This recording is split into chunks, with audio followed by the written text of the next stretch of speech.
विश्वास हमारे मानव जीवन को ईश्वरीय जीवन के साथ जोड़ देता है, हमें ईश्वरीय परिवार में सम्मिलित करता है। लेकिन विश्वास मानव देन नहीं है। आइए हम विश्वास के बारे में मनन करें। लेकिन आज के इस एपिसोड में हम विश्वास कहां से प्रारंभ होता है और विश्वास किसका देन है, इसके बारे में आज हम मनन करेंगे। Greater glory of God YouTube channel में आपका स्वागत है। हम विश्वास के बारे में बहुत सुनते हैं, लेकिन वास्तव में विश्वास क्या है और ये विश्वास कहां से प्रारंभ होता है और कौन विश्वास हमें दे सकता है। जब हम ईश्वर के बारे में सोचते हैं, हमें लगता है कि ईश्वर कोई निर्गुण व्यक्ति है जिसमें कोई गुण नहीं है, कोई भावना नहीं है, और ईश्वर एक प्रकार से एक हमारे जीवन में क्या चल रहा है उससे उन्हें कोई फर्क नहीं पड़ेगा। इस प्रकार की भी लोगों के मन में सोच है। साथ में ऐसे भी हमें लगता है कि ईश्वर हमारे जीवन में जो भी परिस्थिति आज विशेष रूप से इस महामारी के समय और अन्य भी परिस्थितियों से वे अपरिचित हैं या परिचित हैं, तो भी उन्हें उससे कुछ लेना देना नहीं है। इस प्रकार की बहुत सारी विचार सोच हम में बहुत सारे लोगों में है, लेकिन वैसा नहीं है। ईश्वर सर्वशक्तिमान है, परम शक्तिशाली है जरूर, लेकिन ईश्वर एक परिवार है। पिता और पुत्र और पवित्र आत्मा, तीन व्यक्तियों का उस परिवार है ईश्वर। और यह ईश्वर अदृश्य है, क्योंकि जैसे हमारा शरीर है वैसे ईश्वर का कोई रूप जैसे हम हैं वैसे नहीं है। ये अदृश्य ईश्वर हमारे प्रति अपने प्रेम के कारण इस धरती पर हमारे बीच में आए, हमारे साथ रहे और हमें मित्र कहकर बुलाए, फ्रेंड्स बोलकर बुलाए, और हमें अपने उस ईश्वरीय परिवार में सम्मिलित होने के लिए हमें निमंत्रण देते हैं, आमंत्रण देते हैं, इनविटेशन देते हैं। और विश्वास उस इनविटेशन को, उस निमंत्रण को स्वीकार करके जैसे वे कहते हैं, जैसे वे करते हैं, उसका सकारात्मक प्रत्युत्तर देना, पॉजिटिव रिस्पॉन्स हमें देना है। उसी को ही, उस प्रत्युत्तर को, उस रिस्पॉन्स को हम विश्वास कहते हैं। और इसके अलग अलग रूप होते हैं। आइए हम इसी के बारे में हम मनन करेंगे। सबसे पहले ईश्वर अदृश्य है, क्योंकि ईश्वर का हमारे समान कोई रूप या शरीर नहीं है। ये अदृश्यमान ईश्वर क्या करते हैं? तीमोथी के नाम संत पौलुस का पहला पत्र अध्याय 1 पद संख्या 17 में हम पढ़ते हैं, युगों के अधिपति, अविनाशी, अदृश्य और अतुल्य ईश्वर को युगानुयुग सम्मान तथा महिमा, आमीन। यानी ईश्वर के कुछ विशेष गुणों को संत पौलुस यहां वर्णन करते हैं। वे कहते हैं ईश्वर अधिपति है, अविनाशी है, अदृश्य है और अतुल्य है। ये ईश्वर जो अदृश्य है, इनको हम कैसे जान सकते हैं? क्योंकि जैसे मैंने प्रारंभ में ही कहा, ये ईश्वर हमें अपनाने के लिए हमारे बीच में हमारे साथ रहे, उसके बारे में अंत में हम देखेंगे। लेकिन अभी हम देखते हैं कि ये ईश्वर जो अदृश्य है वो हमें अपनाना चाहते हैं। हाँ, ये अदृश्य ईश्वर, ये अदृश्य ईश्वर जिसको किसी ने कभी देखा नहीं, ये अपने आप को कैसे दृश्य बनाते हैं, अपने आप को कैसे प्रकट करते हैं, आइए हम उसको दूसरे बिंदु में देखेंगे। ईश्वर अपने आप को प्रकृति के द्वारा प्रकट करते हैं। रोमियों के नाम संत पौलुस का पत्र अध्याय 1 पद संख्या 18 से 22 में हम देखते हैं, ईश्वर का ज्ञान उन लोगों को स्पष्ट रूप से मिल गया है, क्योंकि ईश्वर ने उसे उन पर प्रकट कर दिया है। संसार की सृष्टि के समय से ही ईश्वर के अदृश्य स्वरूप को, उसकी शाश्वत शक्तिमत्ता और उसके ईश्वरीयत्व को बुद्धि की आंखों द्वारा उसके कार्यों में देखा जा सकता है। इसलिए वे अपने आचरण की सफाई देने में असमर्थ हैं। ये पूर्ण रूप से आप अपने से पढ़ लीजिए। ये पद संख्या 20 में हम देख रहे हैं कि संसार की सृष्टि के समय से ही ईश्वर के अदृश्य स्वरूप को, उसकी शाश्वत शक्तिमत्ता और उसके ईश्वरीयत्व को बुद्धि की आंखों द्वारा उसके कार्यों में देखा जा सकता है। जो सृष्टि हम हमारे चारों तरफ देख रहे हैं, उसकी सुंदरता में, उसमें जो विशालता है और उनमें जो गुण हैं, उसके द्वारा हमें पता चलेगा कि ईश्वर की शक्ति क्या है। ईश्वर अपने आप को उसके द्वारा प्रकट करते हैं।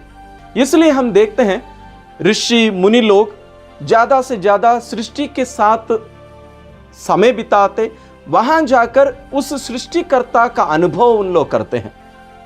सृष्टि के द्वारा हम ईश्वर को जान सकते हैं, लेकिन उसकी सीमाएं हैं।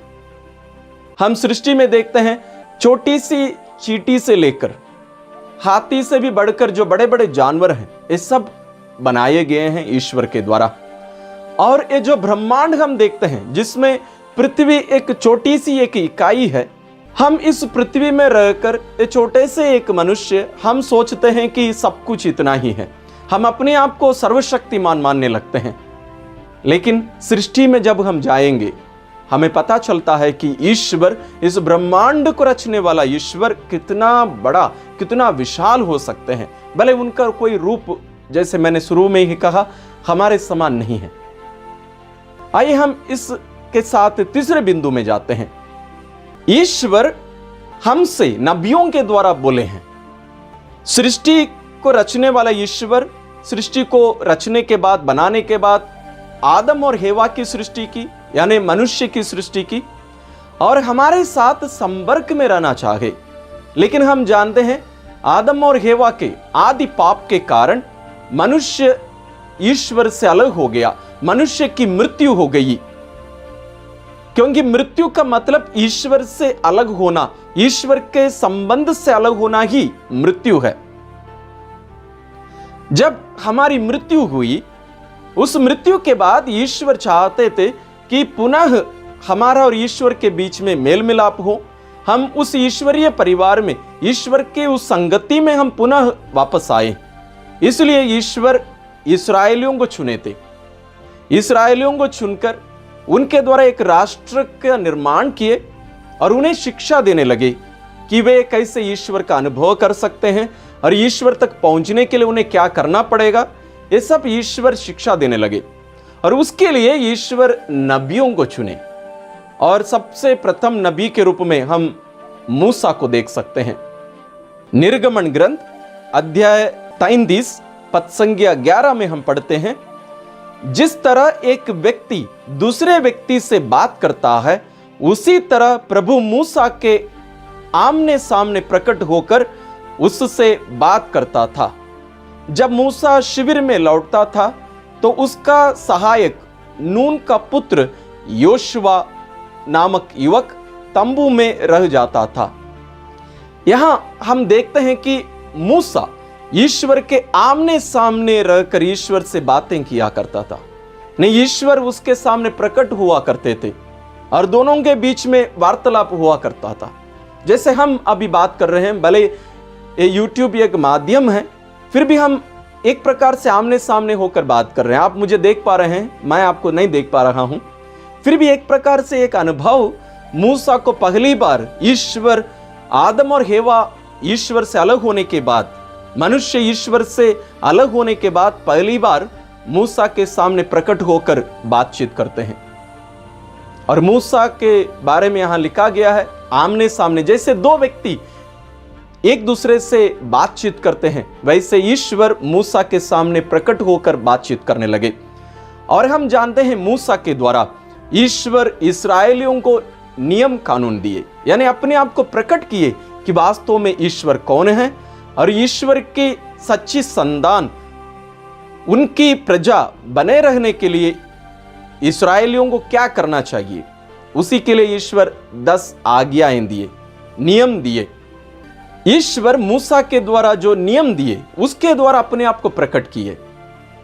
और हमें गौर करने की एक बात है, जब कभी मूसा ईश्वर से ऐसे मिला करते थे, उसके बाद जब वे लोगों के पास वापस लौटते, लोग मूसा को सामने से देख नहीं पाते थे, क्योंकि उनका चेहरा इतना रोशनी से, ईश्वरीय महिमा से इतना भर जाता था, लोग उनको देख नहीं पाते थे।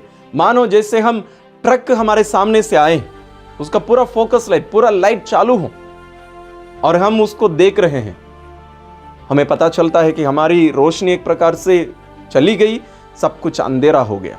उसी प्रकार मूसा को देखकर लोग, उनको भी अनुभव हुआ करता था। इसलिए मूसा जैसे शिविर से या ईश्वर से मिलने के बाद बाहर आते, वो अपना चेहरा ढक देते थे। उतना ईश्वर की जो महिमा है मूसा के द्वारा लोगों को मिलने लगा। मूसा के बाद ईश्वर अलग अलग लोगों को, नबियों को चुने, नबियों के द्वारा अपने आप को प्रकट करने लगे। और नबियों के द्वारा ईश्वर जो प्रकट किए वो पूर्णता नहीं है।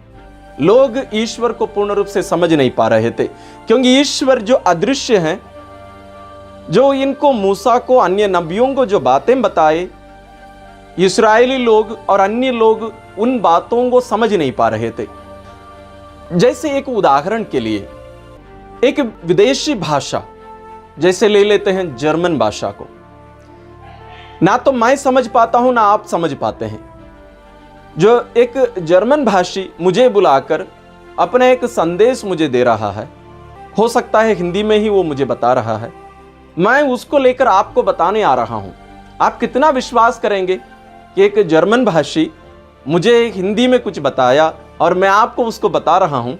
आप कितना विश्वास करेंगे कि फादर जॉर्ज जो उसमें कितनी सच्चाई है? आप जरूर संकोच करेंगे, आप जरूर डाउट करेंगे।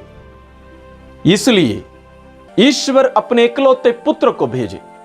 चौथे बिंदु में हम वही देखते हैं, ईश्वर अपने पुत्र के द्वारा अपने आप को प्रकट किए। अभी तक ईश्वर जो सृष्टि के द्वारा अपने आप को प्रकट किए, नबियों के द्वारा अपने आप को प्रकट किए, अभी अपने पुत्र के द्वारा अपने आप को प्रकट करते हैं।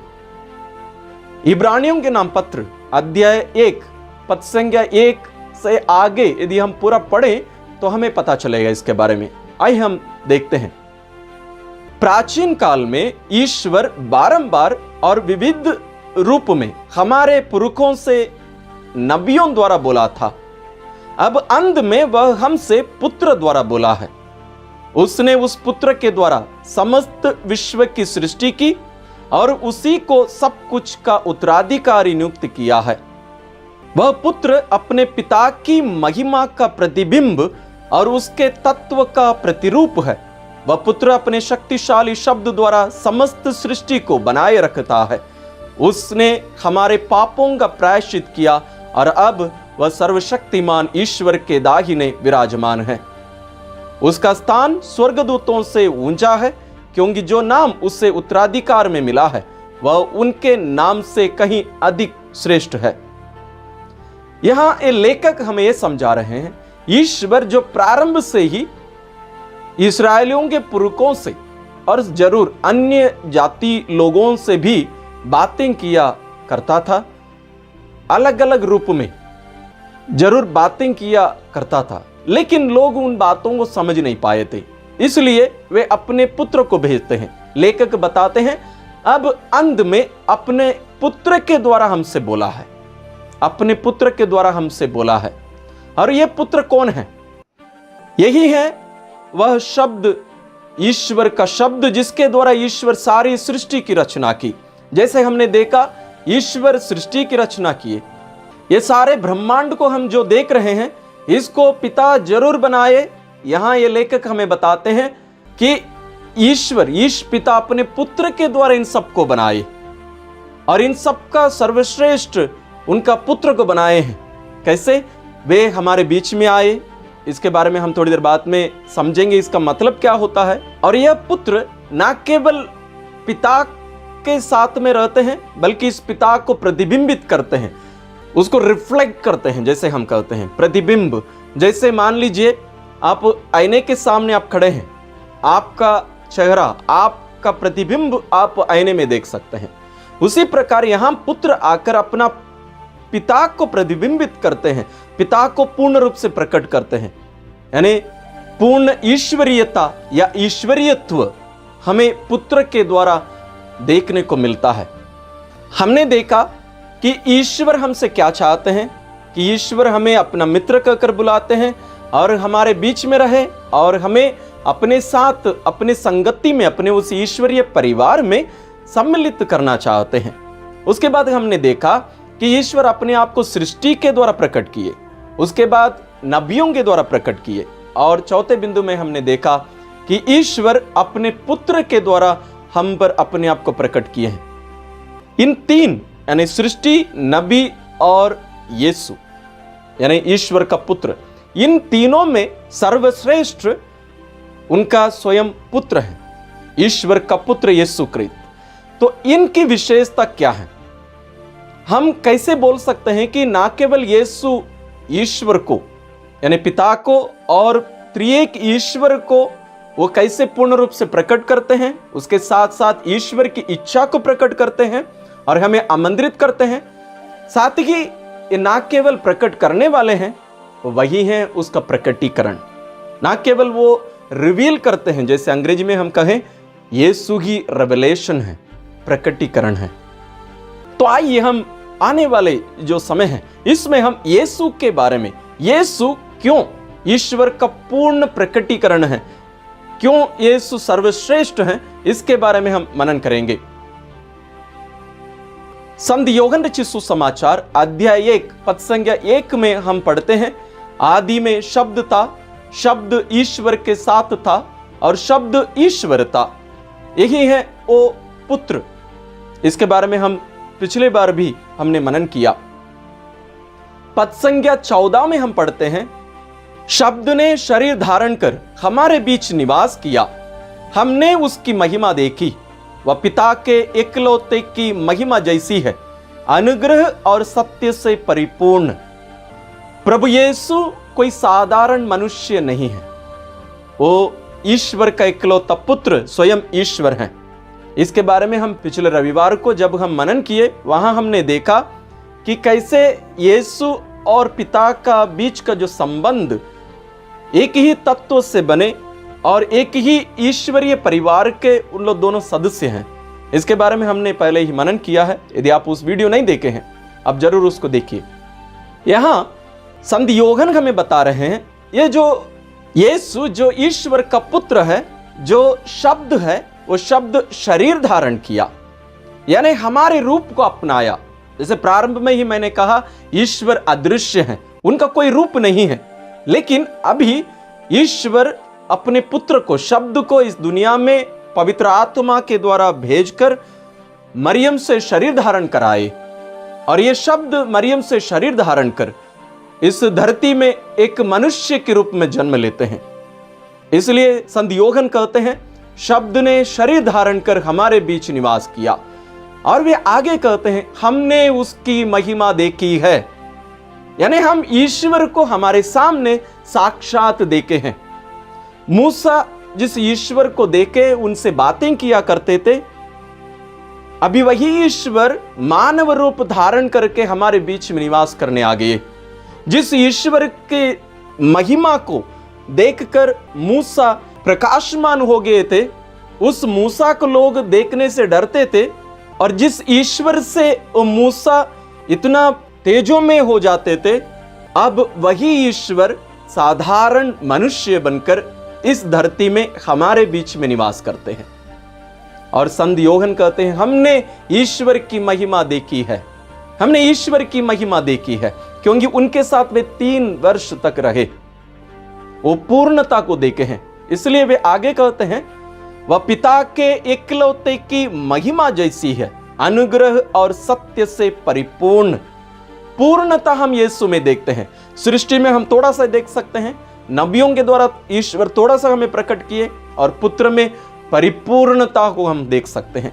ईश्वर कौन है, ईश्वर हमसे क्या चाहते हैं, और हम ईश्वर तक कैसे पहुंच सकते हैं, सब कुछ ईश्वर अपने पुत्र के द्वारा प्रकट करते हैं। पद संख्या 18 में योहन कहते हैं, किसी ने कभी ईश्वर को नहीं देखा, पिता की गोद में रहने वाले एकलौते ईश्वर ने उसे प्रकट किया है। हम प्रारंभ में ही हमने देखा कि किसी ने कभी ईश्वर को नहीं देखा है, क्योंकि उनका कोई रूप नहीं है। लेकिन वही अदृश्य जो ईश्वर, जिसका कोई रूप नहीं है, वो अभी मानव रूप धारण करके हमारे बीच में उपस्थित हो जाते हैं, प्रकट हो जाते हैं और अपने आप को प्रकट करते हैं। और इसमें हम यीशु के पहले बिंदु में हमने देखा यीशु क्यों विशेष हैं, क्योंकि वे शरीर धारण किए, हमारे समान शरीर धारण किए। अभी दूसरे बिंदु में देखते हैं उनकी क्या विशेषता है। यीशु पूर्ण रूप से ईश्वर और पूर्ण रूप से मनुष्य।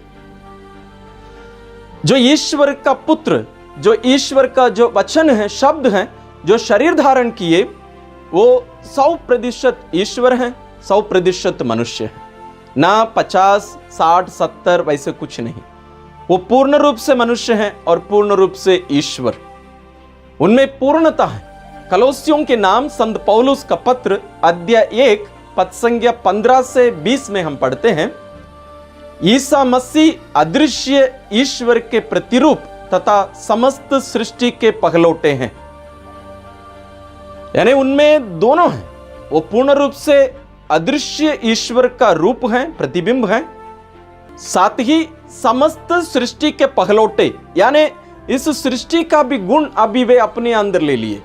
तो उनमें ईश्वरीयत्व का परिपूर्णता है, पूर्णता है, साथ ही सारी सृष्टि के पहलौठे बन गए अभी मानव रूप धारण करने के कारण। पद संख्या 16 में वे कारण बताते हैं, क्योंकि उन्हीं के द्वारा सब कुछ की सृष्टि हुई है।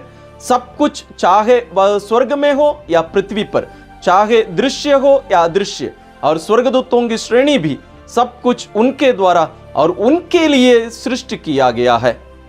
पद संख्या 17 में पढ़ते हैं, वह समस्त सृष्टि के पहले से विद्यमान है और समस्त सृष्टि उनमें ही टिकी हुई है। पद संख्या 19 में पढ़ते हैं, ईश्वर ने चाहा कि उनमें सब प्रकार की परिपूर्णता हो। यीशु जो ईश्वर का पुत्र हैं, वे समस्त सृष्टि के पहलौठे, क्योंकि उनके द्वारा ईश्वर सब कुछ बनाए, और वही ईश्वर अभी मनुष्य बन के हमारे बीच में रहे। पूर्ण रूप से ईश्वर और पूर्ण रूप से मनुष्य हैं। और पद संख्या 19 में हमने देखा कि ईश्वर ने चाहा कि उनमें सब प्रकार की परिपूर्णता हो। ये परिपूर्णता क्या है? ये मानवता की या इस दुनिया की या सृष्टि की परिपूर्णता नहीं है, ईश्वर की परिपूर्णता।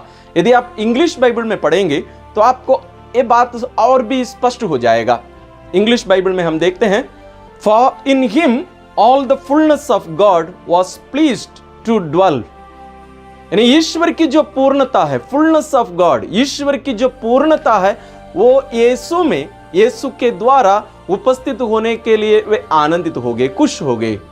इसलिए ईश्वर अपने आप को पूर्ण रूप से अपने पुत्र के द्वारा, उनके शरीर धारण के द्वारा हम पर पूर्ण रूप से प्रकट करते हैं। और तीसरी विशेषता है, यीशु इन सभी बातों को, इन सभी रहस्यों को अपने मित्रों को, अपने शिष्यों पर प्रकट करते हैं।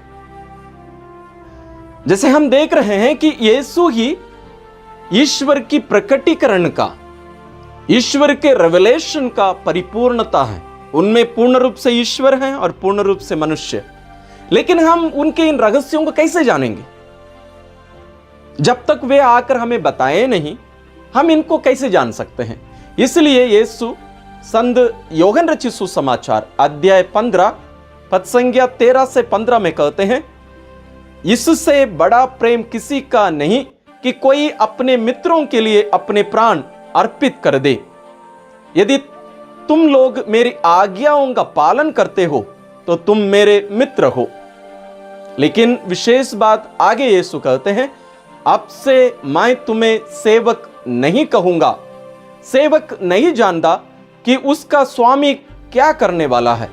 मैंने तुम्हें मित्र कहा है, क्योंकि मैंने अपने पिता से जो कुछ सुना वह सब तुम्हें बता दिया है।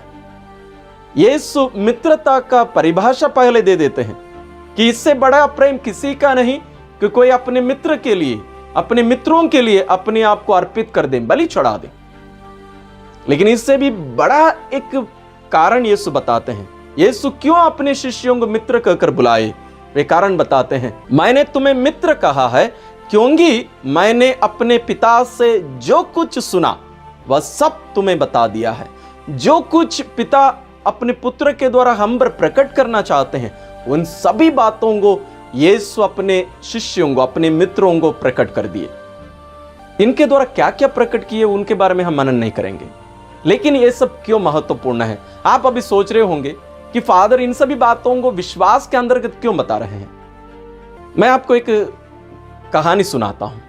जैसे आपका पड़ोसी या कोई भी एक रिश्तेदार या कोई भी व्यक्ति आपको आके उनके परिवार में होने वाले विवाह के लिए आपको आमंत्रित करते हैं, आपको इनविटेशन देते हैं। इनविटेशन देते समय वो क्या कहते हैं? मैं चाहूंगा कि आप सब परिवार, सभी लोग 1-2 दिन पहले ही हमारे घर आएंगे और हमारे इस खुशी में आप लोग सहभागी होंगे। हम इनविटेशन हाथ में ले लिए। मान लीजिए आप इनविटेशन के बारे में भूल गए, वो जो डेट उसमें था, जो दिनांक लिखा हुआ था, आप उसके बारे में भूल गए, अभी विवाह में नहीं गए। क्या हुआ आपका? इसके बारे में मैं बाद में बताऊंगा, इसकी व्याख्या क्या होती है। और दूसरा एक व्यक्ति, मान लीजिए उसको याद था, वो अपने डायरी में लिख कर रखा या कैलेंडर में ही चिन्हांकित कर दिए, और जब समय आया वो उस विवाह में जाके पहुंचे। अभी क्या हुआ? वो व्यक्ति स्वयं आकर इन्हें आमंत्रित किए, ये विवाह का निमंत्रण स्वीकार किए, अपने आप को तैयार किए, अभी उनके उस परिवार के उस विवाह में जाके सम्मिलित हो गए। अभी इसको हम सीधा ट्रांसफर कर लेते हैं, हम जो बातें मनन कर रहे हैं। परिवार का एक सदस्य जो आकर यहां निमंत्रण देने आता है वही है ईश्वर का पुत्र। वो जो निमंत्रण लेकर आए वो साधारण एक कार्ड है, उसमें पूरी जानकारी है, किसकी शादी होने वाली है, वो किसका बेटा है या बेटी है, और किसके साथ उनकी शादी होने वाली है, उनका परिवार कौन कौन है और कहाँ के हैं, विवाह कब होगा, कैसे होगा, आपको कब जाना है, पूरी जानकारी आपको उस छोटे से एक निमंत्रण पत्र में पूर्ण रूप से आपको जानकारी दे दी गई। आप उसके अनुसार जाकर पहुंचेंगे। मान लीजिए आप विवाह के पहले पहुंचे या उसके बाद में पहुंचे। पहले पहुंचे तो अच्छी बात है, आप तैयारी में जुड़ सकते हैं। लेकिन आप बाद में गए, 20 तारीख को विवाह था, मान लीजिए आप पहुंचे 22-23 तारीख, वहां क्या मिलेगा? हमें जो बताया गया है नियम कानून, जो जानकारी दी गई है, उसी के अनुसार चलने से हम उधर जाकर सम्मिलित हो सकते हैं। प्रारंभ में ही मैंने कहा कि ईश्वर ने चाहा कि हम उनके ईश्वरीय परिवार में सम्मिलित हो जाएं, उसके लिए निमंत्रण भेजते हैं। पहले सृष्टि के द्वारा हमें बताए कि हम उनके लिए कितने महत्वपूर्ण हैं और वे कौन हैं, हम उनके कौन हैं। क्योंकि कोई अनजान व्यक्ति आपके पास निमंत्रण पत्र लेकर आए, आप उनसे पूछेंगे आप कौन हैं, कहां से हैं, आपका हमारा क्या रिश्ता है, आप पता लगाएंगे। उसके बिना तो कोई अनजान व्यक्ति के घर तो आप जाएंगे नहीं। आप सोचेंगे कि ये कोई गलती से हमें निमंत्रण दे दिया।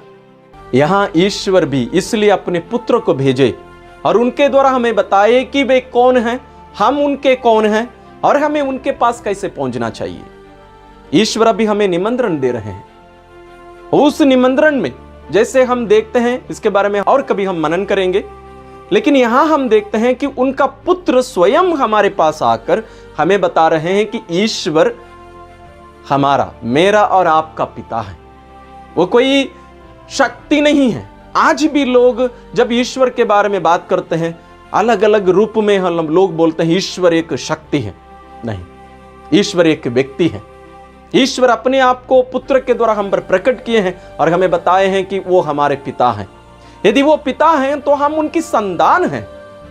एक घनिष्ठ संबंध है। ये हमारे अधिकार नहीं है, ये स्पष्ट होनी चाहिए। हम उनकी निजी संतान नहीं है। उनका निजी पुत्र एक ही है, उनकी निजी संतान एक ही है, उनका पुत्र प्रभु यीशु क्रिस्त।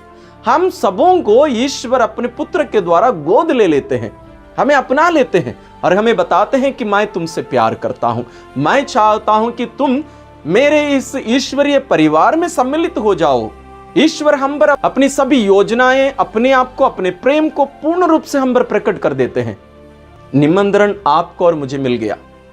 विश्वास का मतलब इस निमंत्रण को जानना और सकारात्मक रूप से उसके योग्य रीति से प्रति उत्तर देना। इसका प्रति उत्तर क्या होता है? जैसे कोई फोन में बात की आपसे, आपका प्रति उत्तर क्या होगा? फोन में जो बात कर रहे हैं आप उसका जवाब देंगे शब्दों से। आपके सामने कोई प्रकट हो गए, जैसे मान लीजिए मैं आपका घर आया, मेरे आगमन का प्रति उत्तर क्या होगा? मुझे कैसे पता चले है कि घर के लोग मेरे आगमन से खुश हैं या ना खुश हैं? आप खड़े हो जाएंगे, जैसे बोलेंगे, हाथ मिलाएंगे, कोई जाकर पानी लेकर आएंगे, तो मुझे पता है हाँ, मेरे जाने से इन लोग खुश हैं, आप मुझे स्वीकार कर रहे हैं। यानी मैं आया, आप स्वीकार किए, मुझे स्वागत किए मेरा।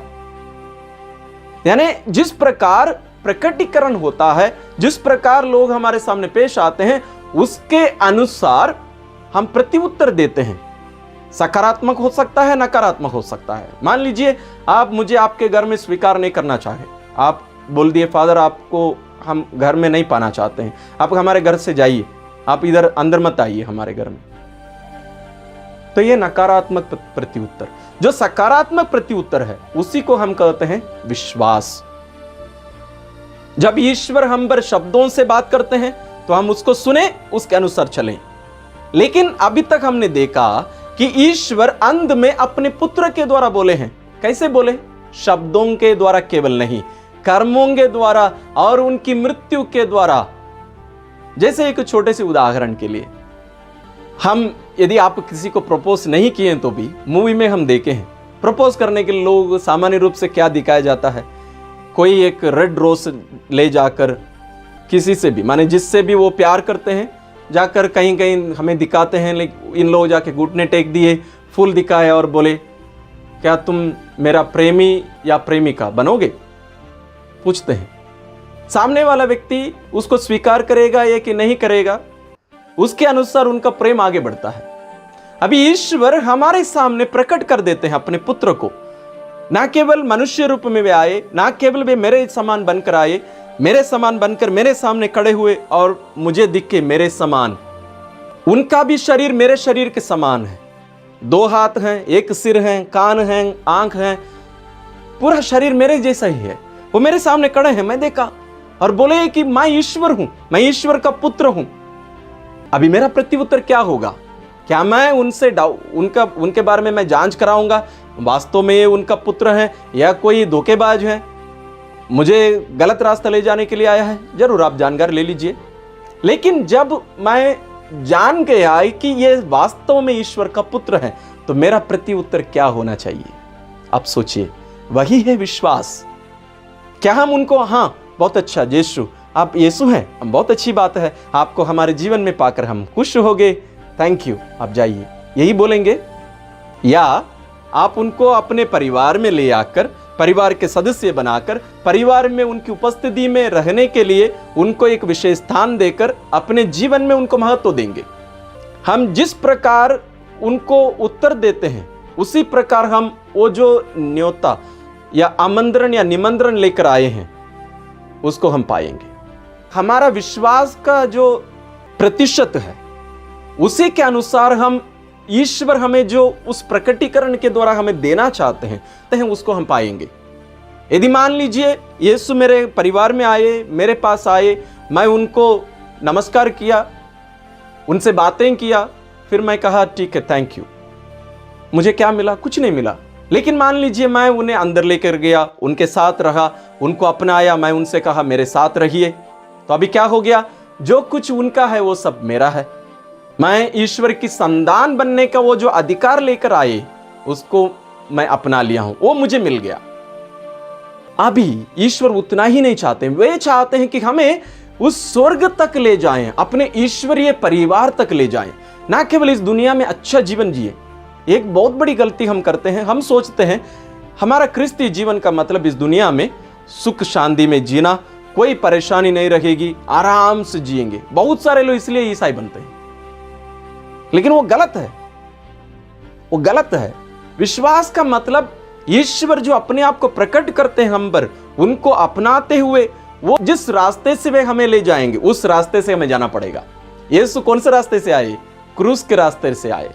लेकिन हम बोलते हैं नहीं, मुझे वो रास्ता नहीं चाहिए, मुझे सुख शांति से आराम से मुझे जाना है, हम नहीं पहुंच पाएंगे। हमें भी उनके उस रास्ते में उनके समान बनकर हमें जाना पड़ेगा।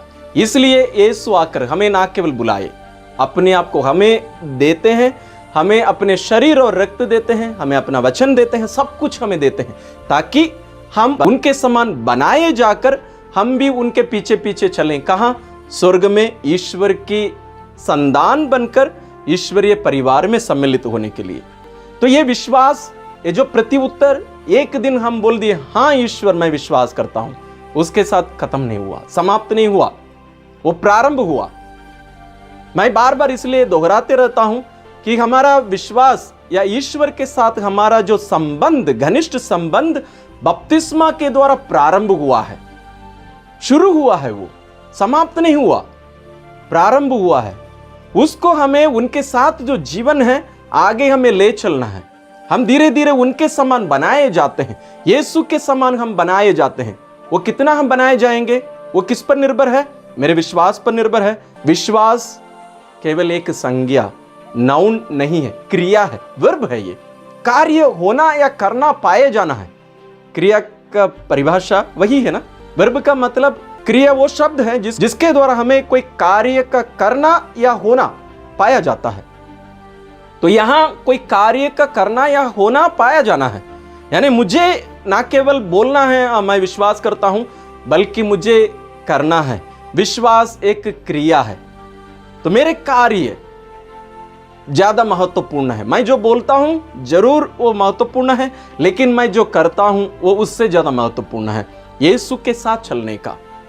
इस महत्व को हमें समझना, स्वीकार करना, अपनाना बहुत जरूरी है।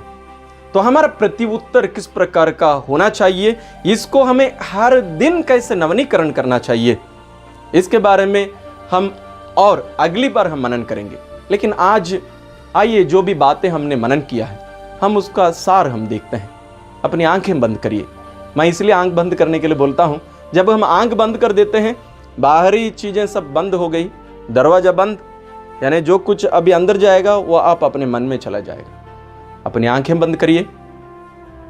अभी तक हमने मनन किया कि ईश्वर अपने आप को हम पर प्रकट करके अपने पुत्र के द्वारा हमें ईश्वरीय परिवार में सम्मिलित करना चाहते हैं। अपने आप को हम पर अलग अलग रूप में प्रकट किए। सबसे पहले सृष्टि के द्वारा, दूसरा नबियों के द्वारा, तीसरा अपने पुत्र के द्वारा। और उस पुत्र की विशेषता भी हमने देखा कि ये पुत्र पूर्ण रूप से शरीर धारण कर हमारे बीच में निवास किए, और ये पुत्र पूर्ण रूप से ईश्वर और पूर्ण रूप से मनुष्य हैं। और ये ईश्वर का पुत्र हमें मित्र कहकर बुलाते हैं, क्योंकि वे जो कुछ पिता से सुने हैं, जो कुछ हम पर प्रकट करने के लिए पिता कहे हैं, वे पूर्ण रूप से हम पर प्रकट करते हैं, क्योंकि वे हमसे प्यार करते हैं। और हमने देखा है कि इसका प्रत्युत्तर क्या होना चाहिए।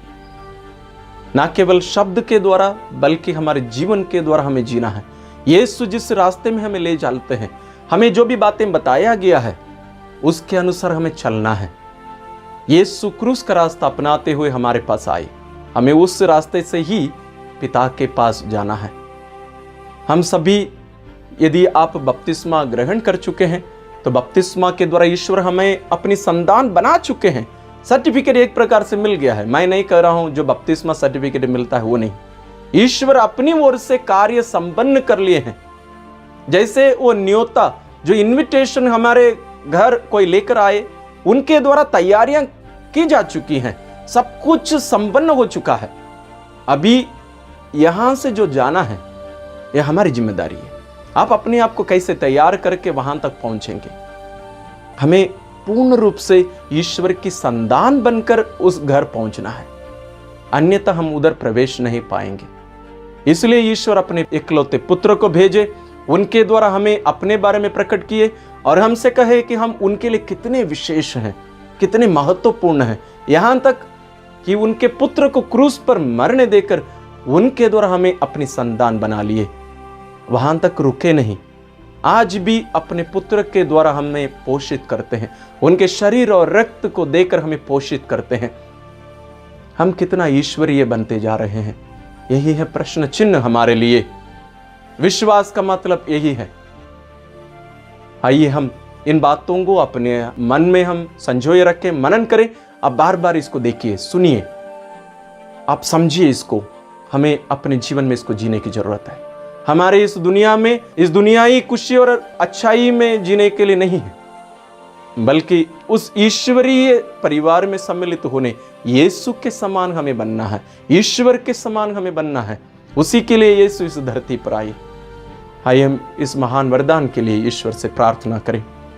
हे परम पावन दयालु पिता, हम आपकी स्तुति और आराधना करते हैं, आपको धन्यवाद देते हैं, आपकी महिमा गाते हैं आज के इस शुभ दिन के लिए और इस सुंदर समय के लिए और इस अवसर के लिए जहां आप हमें विश्वास के बारे में हमें बताए। आप आज विशेष रूप से हमें बताए कि आप हमसे कितना प्यार करते हैं और आप इतने सर्वशक्तिमान होते हुए भी हम कमजोर पापी मनुष्यों को अपनाने के लिए अपने पुत्र के द्वारा, सृष्टि के द्वारा, नबियों के द्वारा हमसे बोले और हमें अपनी संतान बनाना चाहते हैं। अपनी योजना, अपनी प्रकटीकरण आप हमें आज भी प्रकट किए हैं। हम आपको धन्यवाद देते हैं। प्यारे पिता, विशेष आशीष की मांग करते हैं, कृपा की मांग करते हैं। प्यारे पिता, जैसे विश्वास आपका वरदान है, जो विश्वास का वरदान आप हमें दे चुके हैं, इस वरदान को हम हमारे जीवन में सबसे महत्वपूर्ण स्थान हम देने पाए, उसके योग्य स्थान हमारे जीवन में देने पाए और इस विश्वास के अनुसार अपना जीवन यापन भी करने की कृपा हमें प्रदान करिए। हमारा आपके इस न्योता का, इस निमंत्रण का प्रत्युत्तर सकारात्मक हो, अपने आप को पूर्ण रूप से आपके पुत्र के हाथों में अर्पित करके उनके समान बनते जाने की कृपा हमें प्रदान करिए। प्यारे पिता, विशेष रूप से आज इस महत्वपूर्ण विषय पर मनन करने के लिए एकत्रित हुई आपके इन संतानों पर आप विशेष अनुग्रह प्रदान करिए, अपनी आशीष बरसाइए। ये सभी आपके प्रेम में, आपके विश्वास में दिनों दिन आगे बढ़कर आपकी सच्ची संतान बनने की कृपा हम सबों को प्रदान कर, हम ये प्रार्थना करते हैं अपने प्रभु क्रिस्त के द्वारा, आमीन। प्रभु आप लोगों के साथ हो। सर्वशक्तिमान ईश्वर पिता और पुत्र और पवित्र आत्मा आप सबों को आशीर्वाद प्रदान करें, आमीन। ईश्वर आप सबों को विश्वास का वरदान देकर ईश्वरीय जीवन में सम्मिलित करें, आमीन।